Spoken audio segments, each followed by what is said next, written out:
시발되고 그 다음에 대구시 투쟁위원회 사무실이 있던 곳이 주소를 찾으니까 뭐가 되냐면은 네. 뭐 주소는 어디 보죠? 검정 뭐 208번지로 나오잖아 그죠? 208번지가 어디냐면은 이거를 한번 알거든요. 이거 보면은 208번지가 옆으로 이렇게 뚫는데 나오죠. 그 위에 사무실과 같은 장소 운수신대인데 208번지 나오잖아 그죠? 예. 보면 여기거든요. 여기하고 저쪽하고가 208번지예요. 그래서 아마 C2E 사무실은 이쪽에 있었던 걸로 이렇게 짐작을 하거든요. 그리고 거리도 거의 같잖아 그죠? 거리가 쭉 그대로 있잖아요. 요 앞에 요 거리도 보이죠 그죠? 보니까 앞에 딱 보니까 여기가 넓은 거리고 이거보다는 훨씬 넓잖아 그죠? 그러면 여기인데 예. 요가 C2E 사무실 그리고 이 시위할 때는 이어부터 시작해서 대문역까지 전부 다가 건물이라고 그러고 그 다음에 나는 다행히 저쪽 건물 있잖아요. 지금은 저 건물이 작고 미미해갖고 별거 없는데 내가 번지수를 지정하니까 한국상해가 태평로 2가 27번지인데 저 건물이 실제로는 삼덕상해의 건물일 거다라고 이렇게 지정을 하거든요. 어떤 건물요? 아직 남아있는 저 건물? 건물의 일부가 되겠다 그러면 크게 있었을 때. 그래가지고 여기에 옆에 삼덕상해라는 글자가 조금이라도 남아있나 싶어가지고 아무리 보려고 해도 이 벽으로 딱 막아갖고 볼 수가 없어요. 그래갖고 내가 그 안에 들어가갖고 주인인데 그러니까 막 들어오니까 뭐 이상하게 생각하더라고요. 그래서 만약에 있다면은 실제로 이게 굉장히 상징적인 건물이죠. 사진에 그대로 남아있는 건물이잖아요. 요겁니까? 요겁니까? 요겁니까? 앞에 있는 거 요거. 그러면은 요게 상구상해 같으면은 바로 옆에는 마르보시 창고 건물이 있다는 저쪽으로. 저쪽 편은 다 창고 건물이었다는 거죠. 한 필지잖아요. 예. 필지 자체가 네. 나이스 마트 저까지는 다 되겠네. 그 다음에 요게 보니까 요 주소 있잖아요. 요게 강치훈 씨라는 사람이 여기에 소유주더라고요. 옛날에. 그래갖고 강치훈 씨라는 사람은 어떤 사람이냐면 우리 3.1운동 그 서부시장에서 시작했잖아요. 시작할 때 이렇게 하거든요. 강치훈 상해 앞에서 3.1운동을 시작했다 그거거든요. 그래서 직접 찾아보면은 서문시장 내 11번지인가 그래요.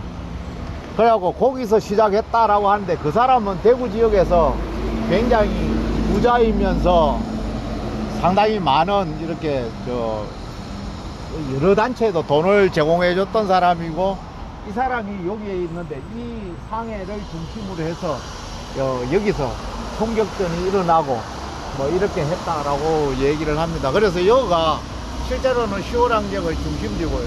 아까 얘기했던 봉해당은 지금은 이렇게 되지만 굉장히 높은 건물이잖아 그죠?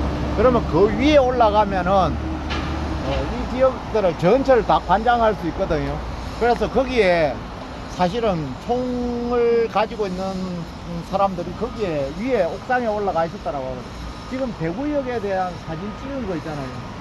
대구역 사진들 굉장히 많이 나오잖아요. 정면에서 찍은 거는 보통 앞에서 찍었지만 옆으로 상업 장례관이나 이런 것들이 위에까지 쫙 나오는 장면들은 전부 봉해당 위에서 찍은 것들이거든요. 그래서 봉해당의 위치라든지 이런 것들을 알 수 있고 그 다음에 여기서부터 시작해서 이쪽 위로 쫙 올라가면은 전부 창고거든요. 저 위로는 다 창고입니다. 창고고 유니온 호텔 있잖아요. 네. 이게 1차 시대 때부터 여기 호텔이 있거든요. 전통 있는 호텔이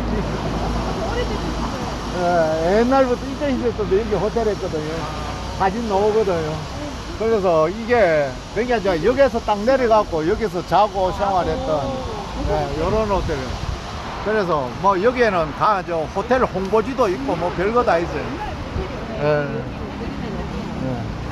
자, 그리고 저 위로 올라가면 창고들이 굉장히 많이 있는데 전부 곡물 창고인데 지금은 미군들이 사용하는 창고로 바뀌었대요. 그래서 요 위로 올라가면 철조망 해갖고 못 들어가게 하거든요.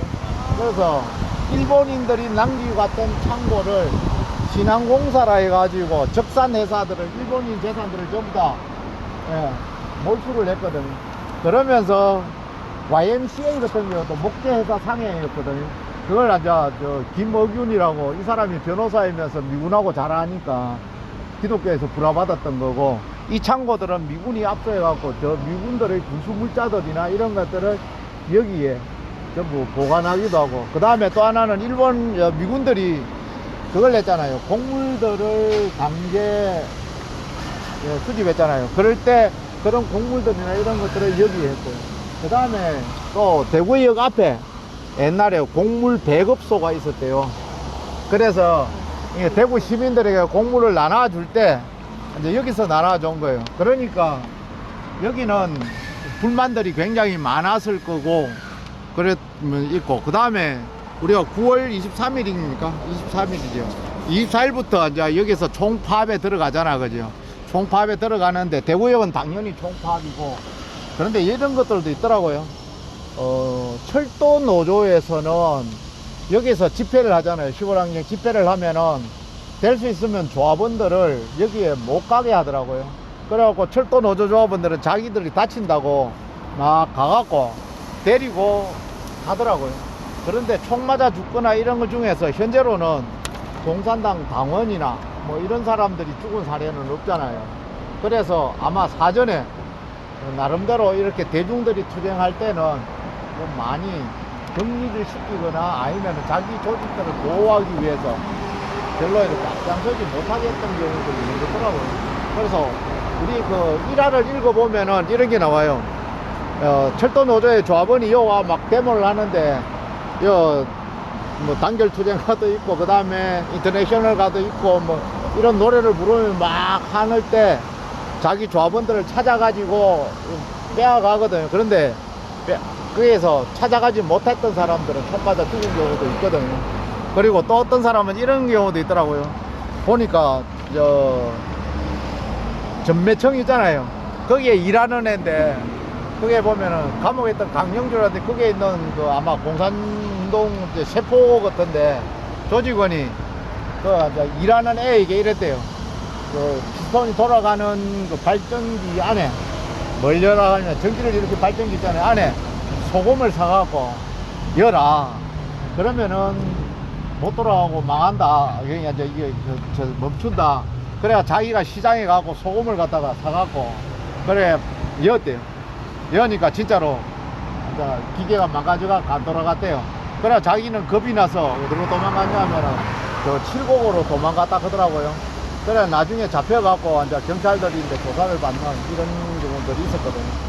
근데 나는 10월 항쟁을 이렇게 보면서 느낀 거는 이런 거예요. 아마 내가 그 문서 올려줬죠, 그죠? 올려줬는데 보면은 3번인가에 보면 요거 해놨을 때 미군들은 한국 경찰들이 조사해온 문서들을 보면은 그걸 그대로 믿는 게 아니고 신뢰도를 평가해요. 신뢰도가 낮다, 높다 이래갖고 3, 4 뭐 이렇게 표시를 해 놓더라고요. 그런데 거기에 보면 이렇게 해놨어요. 이거는 한국 경찰이 조사한 거다. 그렇기 때문에 신뢰도는 낮다. 그렇기 때문에 뭐 조사해 볼 필요가 있다. 뭐 이런 식으로 한 거예요. 그래 경찰들이 거의 다 조작하는 경우들이 많더라고요. 예를 들면 김천인가에서인데 이제 좌익들이 거기에서는 오히려 경찰 세력들이 세가지고 좌익 관련 사람들이나 가족이나 이걸 갖다 잡아다가 경찰서 연한 거예요. 그래 우익들이 와갖고 총으로 막 쏴 죽였어요. 그런데 나중에 어떤 일이 발생하느냐 하면은 그걸 좌익들이 공격해갖고 총 맞아 죽은 걸로 둔갑을 시키거든요. 그래 그 기록이 나는데 미군정 문서에 이렇게 돼 있어요. 이거는 반대고 실제로는 우익들이 죽였는데 임산부도 죽었거든요.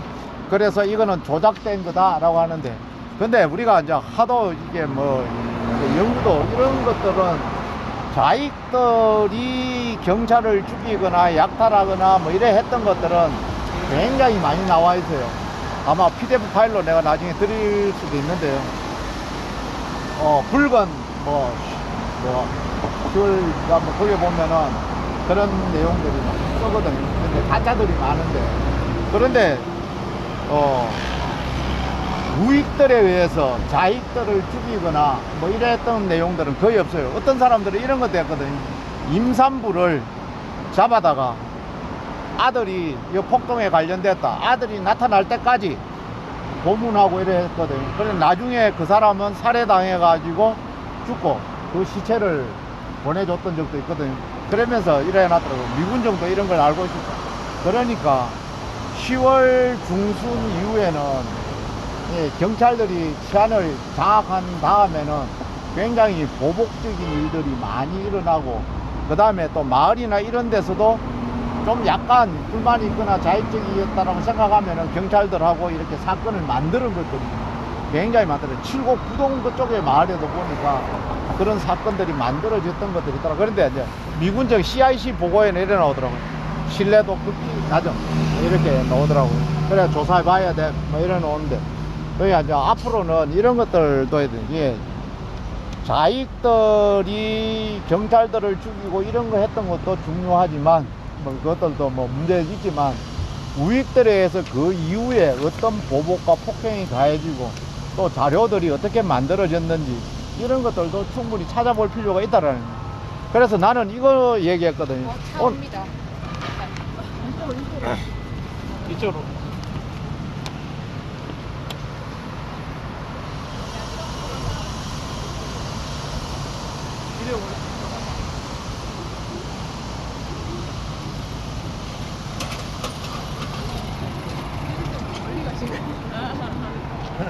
뭐 그런 뭐 사례들이 굉장히 많이 좀 있으니까 그런 것들을 좀 더 구체적으로 살펴보면서 쭉 이렇게 해야 되고, 그 다음에 이런 거 있거든요.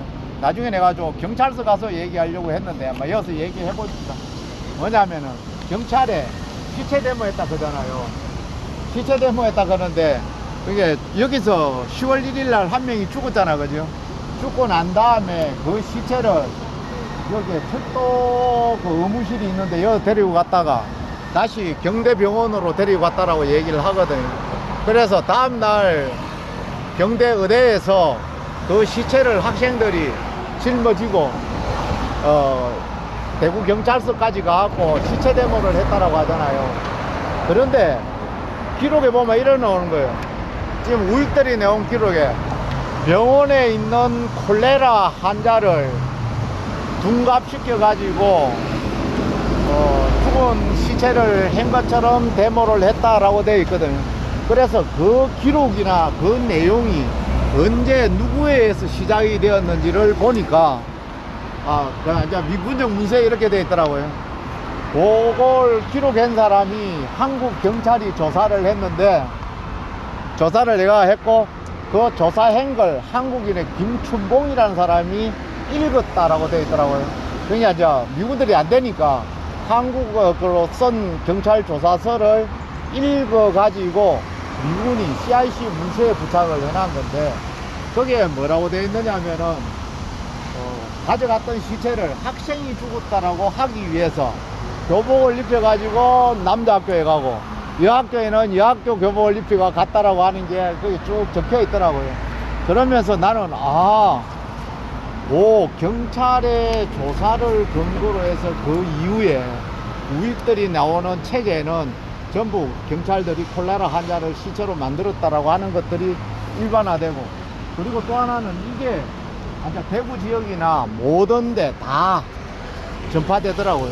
그리고 신문에 나오면은 그때가 진짜 신문인가 아니고 10월 5일 되면은 신문에 대한 검열을 시작해요.